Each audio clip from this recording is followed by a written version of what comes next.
Chapter 2, New Beginnings. The ink is barely dry on your failure, and yet you still dare to breathe the air of the capital. The words in the letter were not written in ink, but in a searing, holographic script that flickered with a cold, violet light. Blaidevina stared at the projection, her hands trembling with a mixture of rage and terror. Her father's message was clinical, devoid of any paternal warmth. He didn't care about the nuances of the Union Fair or the cleverness of Alaskan's trade strategy. He cared about results. To the House of Ponsonby, failure was a contagion. He reminded her that while she had been foolish enough to leave a trail, a crimson ribbon, and a clumsy poison, she was only saved by Alaskan's own strategic patience. The king was too wise to expose her without an airtight case, but the Ponsonby reputation was now a fragile glass sculpture in a room full of hammers. The ultimatum was clear: depose the queen or surrender her title. Her father suggested, with a biting sarcasm, that perhaps one of her sisters, women who had not spent their childhoods nursing petty grudges, would be better suited to attract the king's favor. The thought of returning home as a failure, a disgraced daughter stripped of her standing, sent a surge of desperation through Blaidevina. She couldn't simply play the game of courtly manners anymore. She needed a catastrophe. Opportunity arrived when a frantic dispatch reached the palace from the city of Anbury. A territorial dispute over mineral rights had spiraled into a violent standoff, and the presence of the king was required to prevent a localized war. As Alaskan prepared to board his starship, he lingered in the doorway of the Solar, his eyes searching Celilipa. "The city is secure, and my guard is doubled," he whispered, pressing a kiss to her forehead. "You are the heart of this house, and you are protected. I will be back before the first moon of the next cycle." But the moment the starship vanished into the slipstream of the atmosphere, the silence of the palace became a weapon. For 2 days, the air remained still until Blaidevina struck.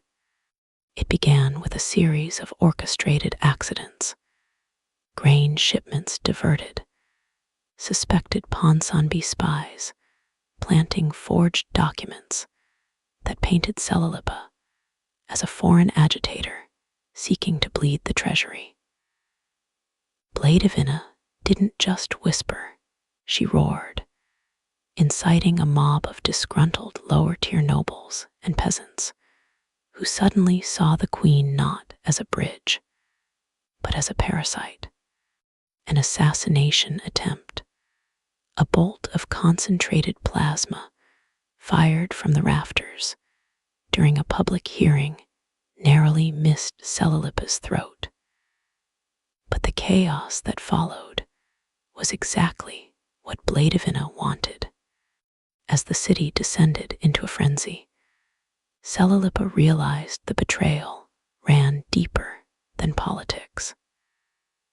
The Ponsonby agents had breached the laws of the ancient alliance, turning the capital into a war zone.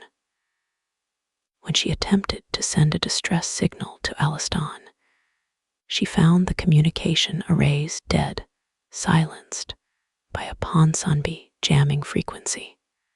The rebellion flared. The castle's defense barricades slammed shut, sealing the royal couple's sanctuary from the screaming masses. But Celilipa knew the shields were only a temporary reprieve. While the rebels hammered at the gates, she moved like a phantom through the depths of the keep. Using the blueprints she had obsessively studied, she dispatched a handful of trusted informants through the forgotten drainage conduits, sending them toward the docks to find a ship that could bypass the jammer and reach Alaskan. As the days passed, the tension became a physical weight. Then, with a sickening electronic shriek, the palace systems flickered. Blaidevina had hacked the central core, dropping the barricades with a triumphant laugh. She marched into the keep, expecting to find a trembling queen. Instead, she found a corridor of steel. From the shadowed alcoves, a series of rhythmic thuds echoed. Celilipa had unlocked the vault of the ancestors, activating the ancient warrior bots, massive, gold-plated automatons of a forgotten era, their eyes glowing with a cold, blue light. The bots tore through the rebel lines with surgical precision, their heavy shields absorbing plasma fire as they pushed the invaders back toward the gates. But Blaidevina was relentless. Using a high-frequency scrambler, she bypassed the bots' sensor arrays and stormed the throne room, her face twisted in a mask of desperation. She didn't come with words. She came with a blaster gun and an electric energy sword that crackled with violet intensity. The tragedy of your life, Celilipa, is that you believe in the nobility of a bridge, Blaidevina spat, lunging forward. The clash of energy swords illuminated the hall in strobing flashes of light. Celilipa fought with a strategic fluidity, parrying the desperate strikes of a woman who had nothing left to lose.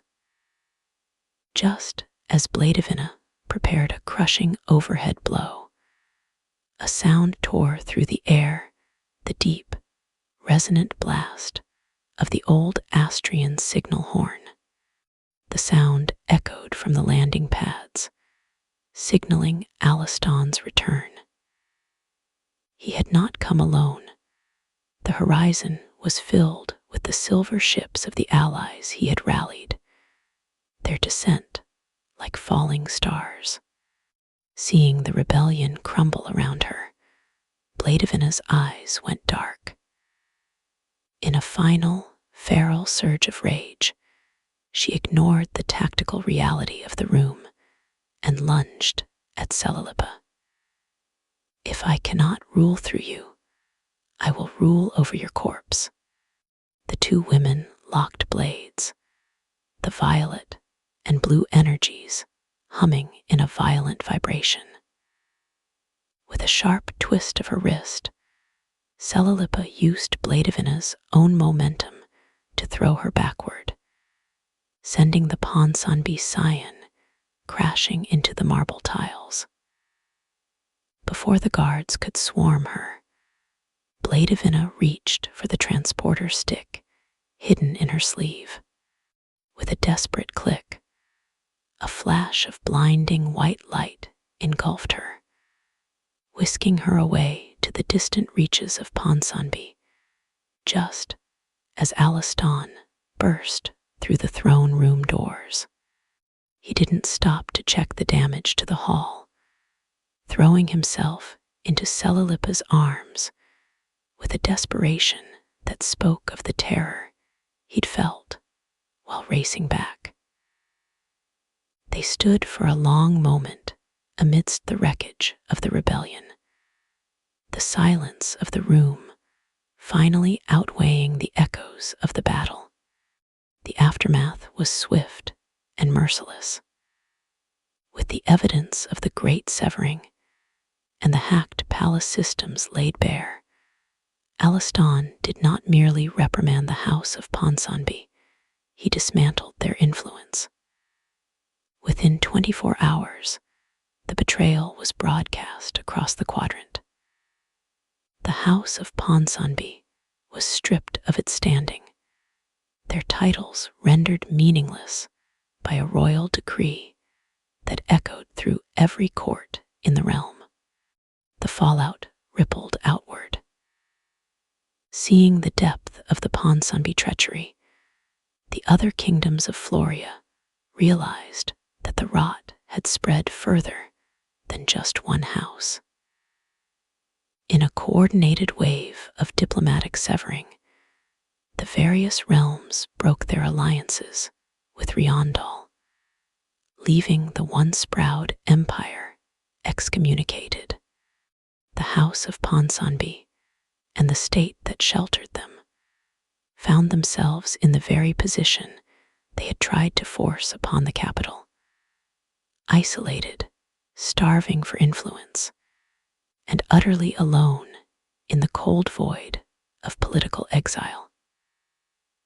Alaskan and Celilipa had not just survived the storm, they had rewritten the map of the old world, ensuring that the only bridge left standing was the one they built together. Peace returned to Astrian, though it was a peace forged in the fire of conflict. Alaskan spent his first few evenings back from the front, not in the war room, but in the gardens, helping Celilipa tend to the rosebush of Zados. The plant had survived the siege, its silver leaves shimmering under the twin moons, a living testament to resilience. You handled the warrior bots with more finesse than I expected, Alaskan joked, leaning his head against hers. I suspect you've been studying the old records more than you let on. Celilipa smiled, her hand resting on his. A queen must know the secrets of her keep, Alaskan. Otherwise, she is merely a guest in her own home. Their quiet was interrupted by the arrival of Julian, who looked remarkably pleased with himself. He carried a stack of parchment that smelled of old wax and victory. The council has requested an audience, Julian announced, his eyes twinkling. They are suddenly very keen to discuss the strategic brilliance of the Queen's defense. It seems the wind has shifted, and they are all suddenly sailing in your direction. Alaskan looked at Celilipa, seeing the strategic calm that had saved their throne. He knew the council's sudden loyalty was a symptom of fear, but for the first time, he didn't mind. He had learned that a crown was not just a symbol of authority, but a shield for those he loved. Let them wait, Alaskan decided, pulling her closer. The gardens are far more interesting than the council. As the twin moons climbed higher, casting long, amethyst shadows across the silver leaves of Zados's rosebush, the couple spoke not of politics, but of the future. They discussed the schools they would build in the outskirts of the city, and the trade routes they would open to the forgotten villages of the coast. The war with the Ponsonby house had been a brutal lesson, but it had stripped away the pretenses of their marriage. The strategic necessity that had brought them together had evolved into something far more resilient, a genuine partnership forged in the wreckage of a failed rebellion. However, as they walked back toward the keep, a strange silence settled over the palace. It wasn't the peace of victory, but the stillness that precedes a change in the weather. High above, in the deepest reaches of the quadrant, a single holographic signal flickered in a hidden outpost of the Ponsonby ruins. It was a fragmented transmission, a voice rasping with a mixture of madness and resolve. "The bridge is built," the voice whispered, the image of a scarred Blaidevina flickering into view. "But every bridge has a breaking point." She wasn't in the capital, and she no longer had an army, but she held something the others had overlooked. In her hand was a small obsidian cylinder, a key to the ancient vaults beneath the city of Anbury, the very city Alaskan had recently visited. If the warrior bots had been the shield of the palace, the vaults of Anbury held the sword of the old world, a dormant weapon that didn't require an army to operate, only a single, desperate hand to activate it. Back in the capital, Alaskan and Celilipa had begun to transform the court from a place of curated tension into a center of genuine innovation. They spent their afternoons drafting new laws that prioritized merit over bloodline, effectively erasing the hierarchy that had given the Ponsonbys their power. Yet, as the weeks passed, Alaskan noticed a peculiar restlessness in Celilipa. She would often stand by the window, staring toward the distant horizon of the Floria coast, her expression unreadable. "You're thinking about the void," Alaskan said one evening, stepping up behind her and wrapping his arms around her waist. "The isolation of Riondal. You wonder if anyone there still remembers the Savoy name without a sneer." Celilipa leaned back into him, her gaze softening. "I wonder if the ghosts of the old world ever truly leave, or if they just wait for us to forget them. We've won the war, Alaskan, but the map is still shifting. I can feel it in the way the winds blow from the east." Their moment of tranquility was interrupted by a frantic chime from the communication array. It wasn't a diplomatic request or a trade manifest. It was a priority one alert from the Anbury border. A seismic tremor had rocked the mineral plains, and witnesses reported a spire of violet energy erupting from the earth, the exact hue of the Ponsonby energy swords. Alaskan's grip tightened on her arm, his eyes flashing with a familiar protective fire. He looked at the readout on the screen and saw the coordinates. The weapon had been triggered, and it wasn't targeting a city or a fortress. It was aiming a concentrated beam of ion energy directly at the heart of the capital's shield generator. "The obsidian cylinder," Alaskan whispered, his voice grim. "She didn't just escape, she left a timer." The couple didn't panic. They had spent a lifetime learning how to dance in the middle of a storm. While Alaskan mobilized the fleet to intercept the energy pulse in the upper atmosphere, Celilipa retreated to the archives. She didn't look for laws or treaties this time, but for the ancient failure logs of the city's founders. She discovered that the weapon in Anbury was not a bomb, but a beacon, a call to a dormant fleet of autonomous drones from the era of the Great Severing. Machines that didn't recognize a crown, only a specific genetic frequency. As the first silver streaks appeared in the sky, signaling the arrival of the drones, Alaskan's ship roared back into the atmosphere, his cannons firing in a synchronized barrage that shattered the lead wave. He landed in the courtyard with a jarring thud, leaping from the cockpit before the engines had even stopped humming. "Tell me you found a way to shut them down," Alaskan shouted, sprinting toward her.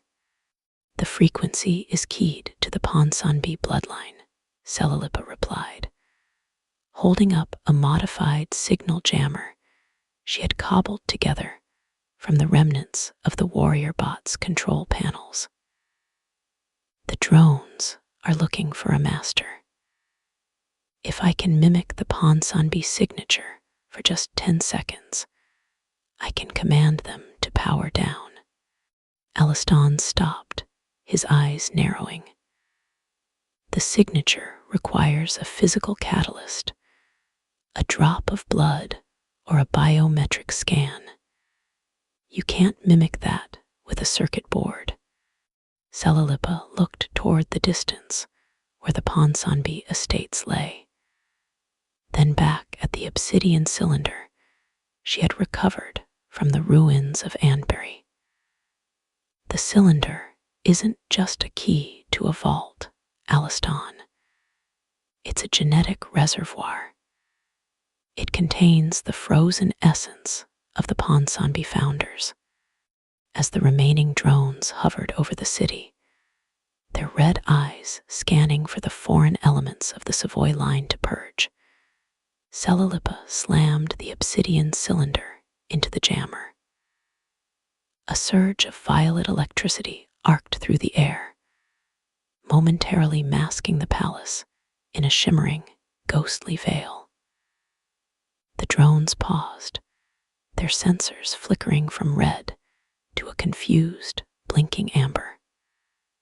For a heartbeat, the machines hesitated, recognizing the ancient ghost of the Ponsonby line. In that window, Celilipa triggered the pulse. A wave of sonic pressure rippled outward, and the drones simply ceased. They didn't crash, they drifted downward like falling leaves, their power cores extinguished. The silence that followed was heavy, broken only by the distant, fatting echo of the signal horn. Alaskan stepped toward her, his armor scarred and blackened from the atmospheric fight. He didn't speak of the victory or the ruined machinery littering the streets. He simply reached out and pulled her into a crushing embrace. For months, they had played a game of chess where the pieces were their own lives. But as he held her, the strategy faded. The royal masks they wore for the council and the court slipped away, leaving only two people who had nearly lost everything to a grudge that spanned generations. "The Ponsonby name is dead," Alaskan whispered against her hair, his voice thick with a mixture of relief and exhaustion. "The council has already begun the proceedings. By tomorrow, the House of Ponsonby will be a footnote in a history book that no one wants to read." Celilipa pulled back slightly, her eyes drifting toward the horizon where the distant Ponsonby estates lay. She knew the transporter stick had sent Blaidevina back to a home that was no longer a sanctuary, but a prison of its own making. The isolation was complete. The other kingdoms of Floria, sensing the shift in power and the sheer audacity of the betrayal, had already severed their ties with Riondal. The empire that had once looked down upon the half-blood, Conwyns, was now a ghost of a state, excommunicated and drifting in the cold void of political irrelevance. As they walked back toward the keep, the sunlight of a new dawn broke through the smog of the battle. The palace was a wreck of scorched marble and twisted metal, but as they looked at the ruins, They didn't see a disaster. They saw a blank canvas. The old alliances, built on bloodlines and forced treaties, had been burned away.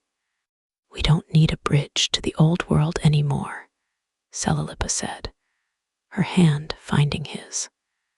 "No," Alaskan agreed, glancing at the silver leaves of the rosebush, which had miraculously remained untouched by the iron fire. "We'll build something entirely new. Do you ever feel as though we are merely curators of a museum that is still burning?" Celilipa asked, her voice barely a whisper against the settling dust of the courtyard.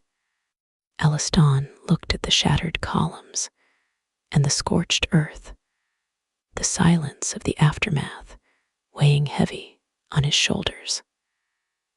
"I feel as though we have finally put out the fire, Lipa, even if the ruins are all we have left to govern." A small, knowing smile touched her lips.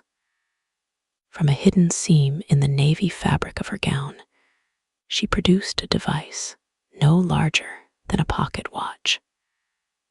It was a sphere of iridescent opal, pulsing with a rhythmic, golden light that seemed to breathe in synchronization with the wind. Alaskan frowned, his hand hovering near the hilt of his sword. "What is that?" "Another Ponsonby relic, a hidden trigger. Something the Ponsonbys could never comprehend," she replied, her eyes shimmering with a sudden, luminous intensity. "They believed in the purity of the end, the beauty of a clean break. But my house always understood that the most powerful thing in the universe is not the blow that destroys, but the hand that remembers." She stepped closer, the opal sphere illuminating the weary lines of Alaskan's face. "It is a reversatron, Alaskan, a theoretical miracle of the first era. It doesn't just heal, it recalls. It remembers the state of things before the tragedy and invites them back." With a deliberate, steady motion, Celilipa pressed the center of the sphere. A sound like 1,000 glass bells chiming at once erupted from the device, and a ripple of translucent gold surged outward.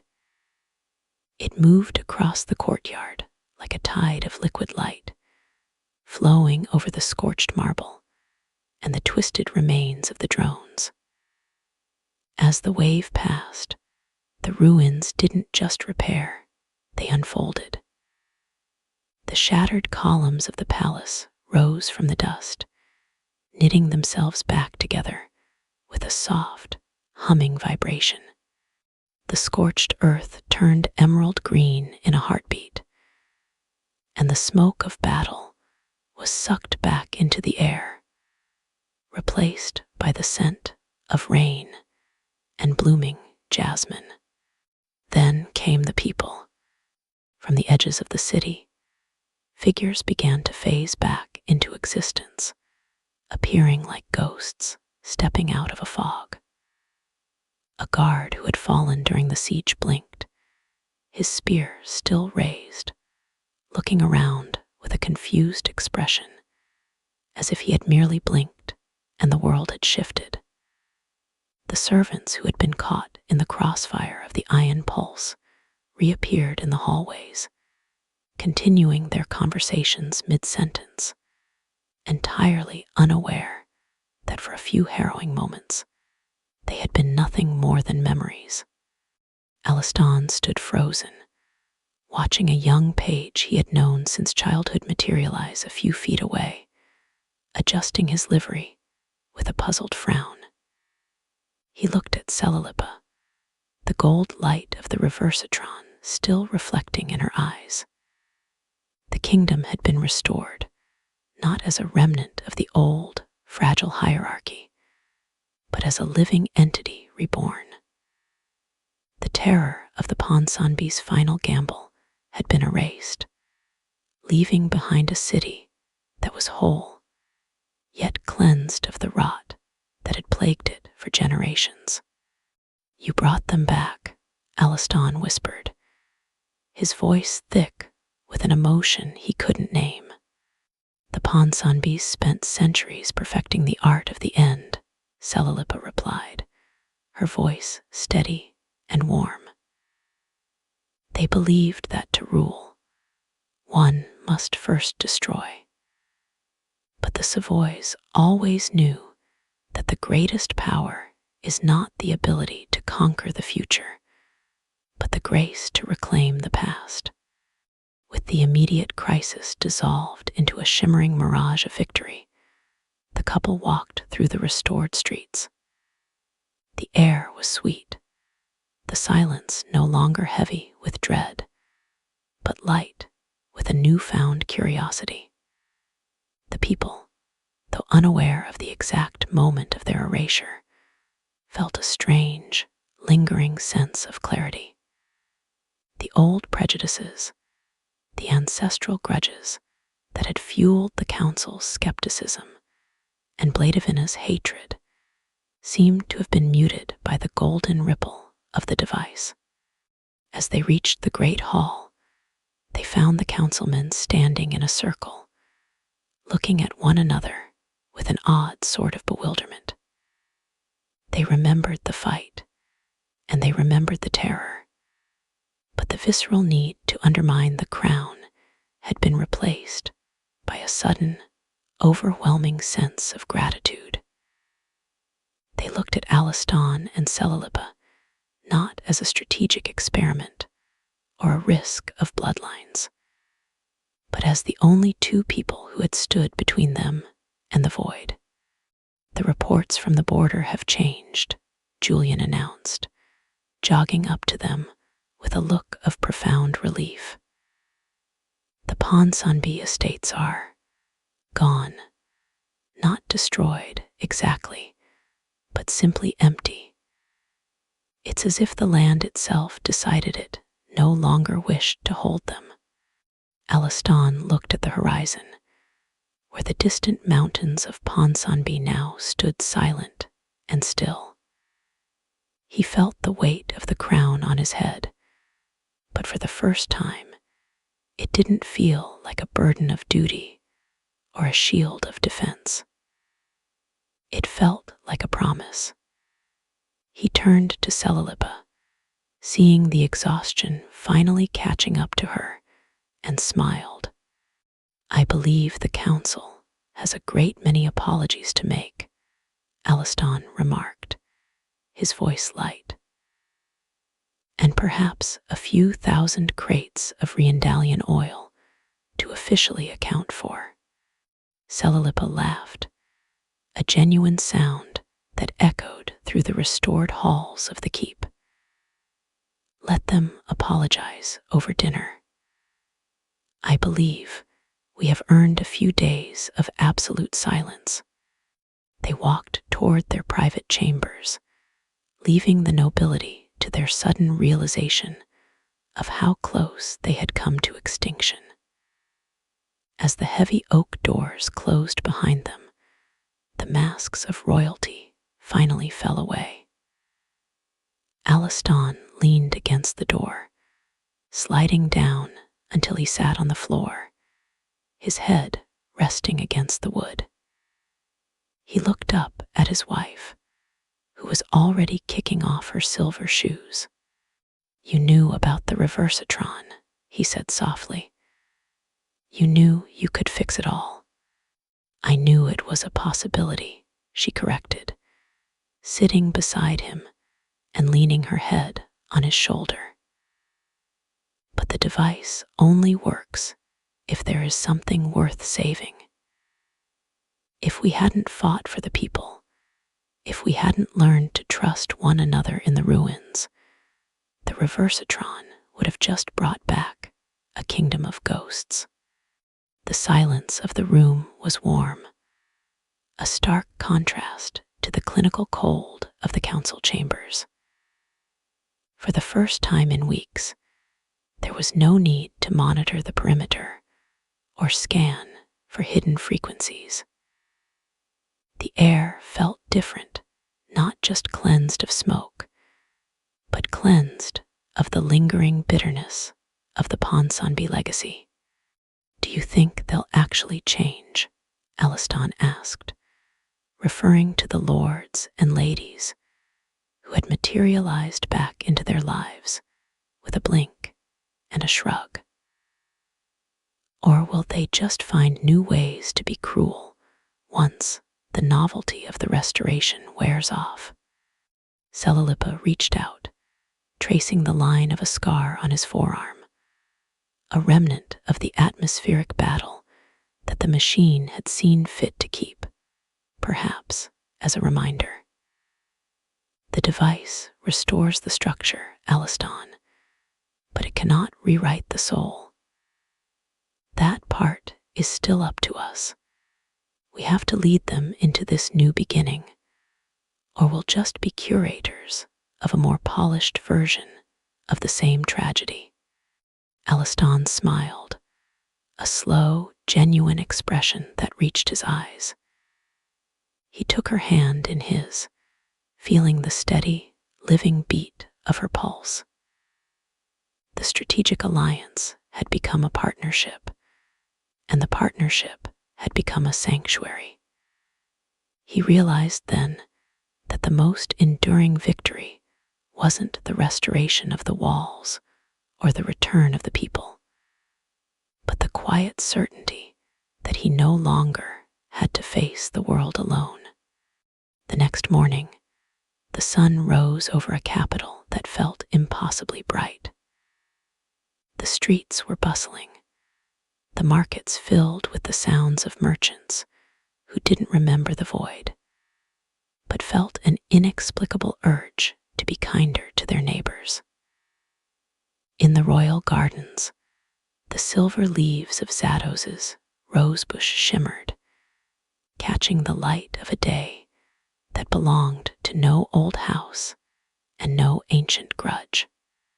Alaskan spent the morning in the council chambers, not as a king demanding submission, but as a man proposing a future. He didn't bring the ledgers of the Ponsonby debts or the records of their embezzlement. Instead, he brought a map of the borderlands, not the borders of territories and forts, but the borders of trade and culture. He spoke of a confederation of houses based on the merit of their contributions rather than the purity of their blood, a vision that left the councilmen breathless with the sheer audacity of its hope.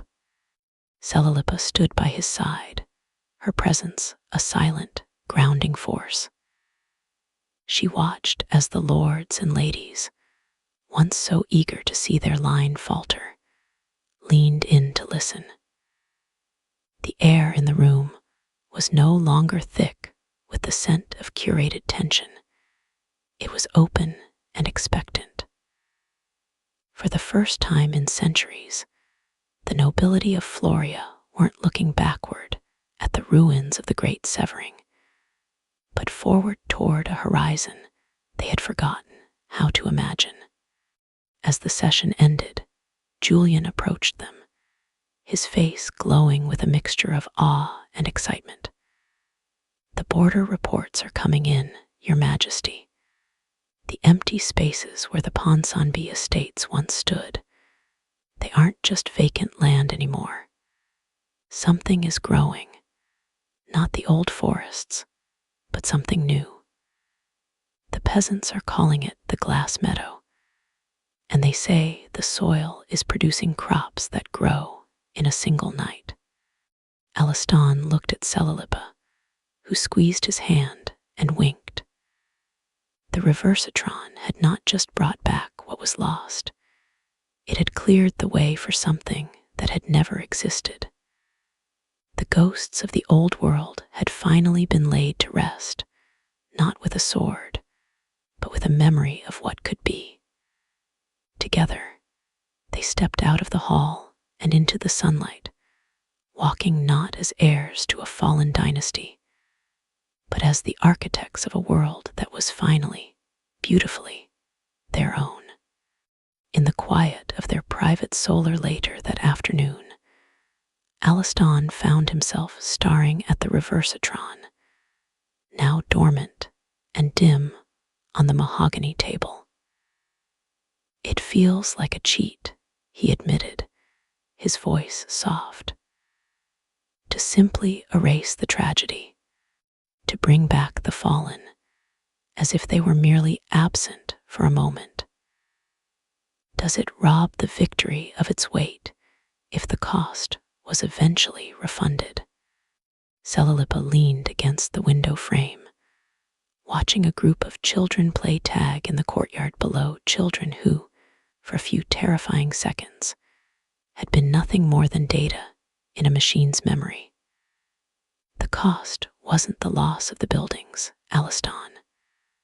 The cost was the fear we felt while they were gone. The trauma of the void is still there, etched into our bones. The machine fixed the marble and the breath, but it didn't fix the heartbreak. That is the part we have to heal ourselves." He walked over to her, pulling her into his side, their silhouettes merging against the golden light of the setting sun. He thought of the Ponsonbys, the centuries of obsession with purity and power, and how all that effort had been undone by a single, elegant act of restoration. The cycle of vengeance had been broken by the simple refusal to let the tragedy define the end of the story. "A new beginning," he murmured, kissing her forehead. "I think I can get used to that." The evening settled over the capital, a peaceful, humming silence that felt like a long-held breath, finally being released. As the first stars began to twinkle over the restored spires of the city, the kingdom of Astrian didn't feel like a museum anymore. It felt like a home. For the first time in his life, Alaskan didn't feel the need to check the maps or study the histories of Geograil to understand who he was. He knew exactly who he was. A man loved by his queen, ruling a people who were finally free to forget the past. In the days that followed, the glass meadow became a pilgrimage site for those seeking a glimpse of the impossible. The crops that grew overnight weren't just a biological curiosity. They were a symbol of the new economy they were building.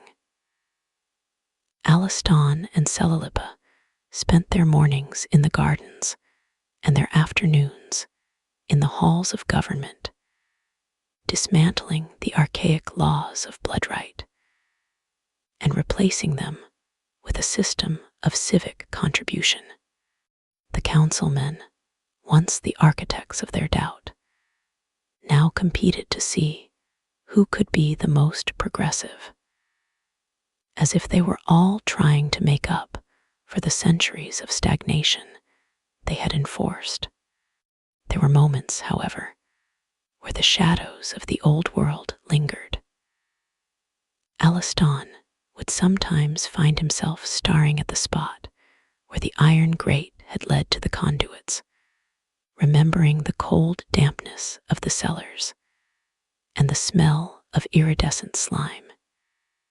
He would realize he was gripping his sword hilt out of habit, his muscles tensing for a blow that would never come. In those moments, Celilipa would always find him. She wouldn't say anything. She would simply slide her hand into his, her warmth acting as a tether that pulled him back from the brink of old anxieties.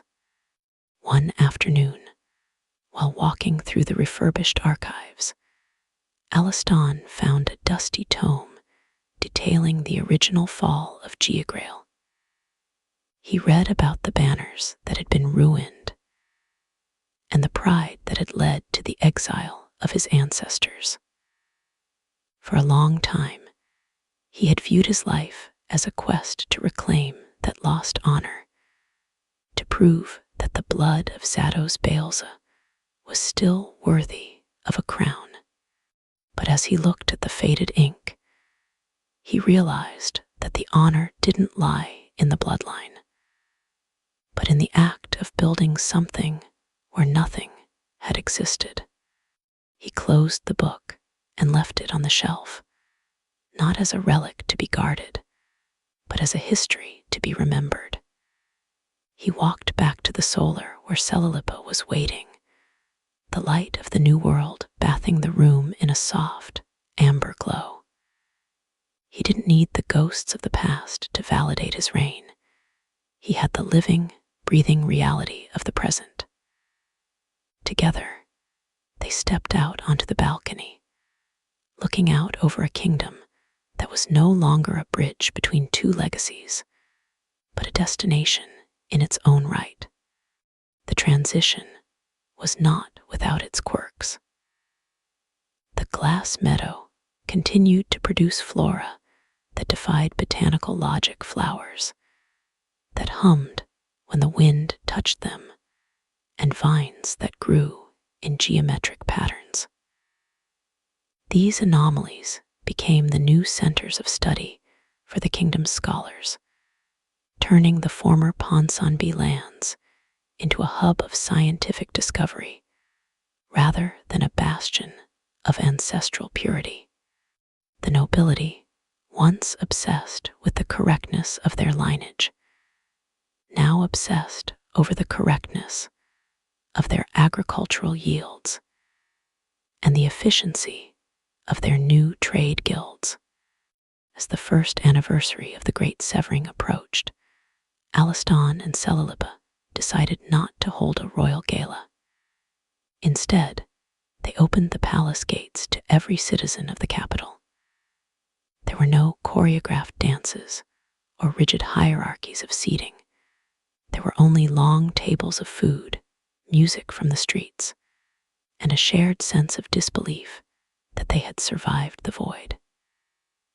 It was a celebration of existence itself, a festival where the only requirement for entry was a willingness to look forward. Standing amidst the laughter and the noise, Alaskan looked at his queen. She was wearing a gown of simple white silk, devoid of the strategic silver of her wedding day. She looked less like a scion of a venerable house and more like a woman who had finally found peace. He realized that the Reversatron had given them back their walls and their people, but their own strength had given them back their souls. The alliance was no longer a contract of trust. It was a covenant of love. However, as the festivities reached their peak, Julian approached them, his expression uncharacteristically solemn. He wasn't carrying a report of victory or a shipment of oil. Instead, he held a small, weathered piece of parchment that had been delivered by a lone rider from the far edges of the borderlands. It was a letter written in a hand that was shaky but unmistakably elegant, signed with a seal that had not been seen in the capital for a year. "It is from Blaidevina," Julian whispered. "She was not in the estates when the land shifted. She has been in exile, hiding in the crags of the Iron Peaks." Alaskan felt a momentary tightening in his chest, the old instinct to protect, the old habit of suspicion. He looked at the letter and then at Celilipa. She didn't reach for the paper. She simply watched her husband, her expression curious and calm. The letter did not contain threats or pleas for reinstatement. It was a confession of the emptiness of her philosophy, an admission that the pursuit of purity had left her with nothing but the wind and the cold stone of the mountains. "She asks for a path back," Alaskan said, his voice thoughtful. Celilipa smiled, a gentle, inclusive light in her eyes. "The roads are open, Alaskan. We didn't build this new world to be a fortress. We built it to be a home." He looked back at the letter, then tossed it lightly onto the table. He didn't feel the surge of triumph he might have felt a year ago. Instead, he felt a quiet, steady compassion. Blaidevina had spent her life attempting to carve the world into pieces that fit her design, only to find herself a fragment of a world that had moved on without her. He decided then that she would be invited back, not as a noblewoman of a fallen house, but as a citizen of a kingdom that valued the act of returning more than the act of conquering. Julian looked between them, a small smile forming on his lips. "I suppose that means we'll need to set a place for her at the next harvest feast, though I suspect she might find the humming flowers of the glass meadow a bit too eccentric for her tastes." "The more eccentric, the better," Celilipa laughed, leaning into Alaskan. "It keeps the councilmen from becoming too complacent in their new progress." As the sun dipped below the horizon, casting long, violet shadows across the courtyard, the royal couple walked slowly toward the gardens. They spoke not of politics or the lingering ghosts of the Ponsonby legacy, but of the simple things: the coming winter, the growth of the new libraries, and the way the children of the city now played without regard for whose house they belonged to. The air was still, the fragrance of the humming roses drifting on a warm breeze. For a moment, Alaskan stopped and looked up at the stars, realizing that the sky was the only thing that had remained unchanged throughout their struggle. It was a constant, indifferent witness to their rise and fall. And yet, under its vast expanse, he felt remarkably small and wonderfully significant. "Do you remember the first time we lied to the court?"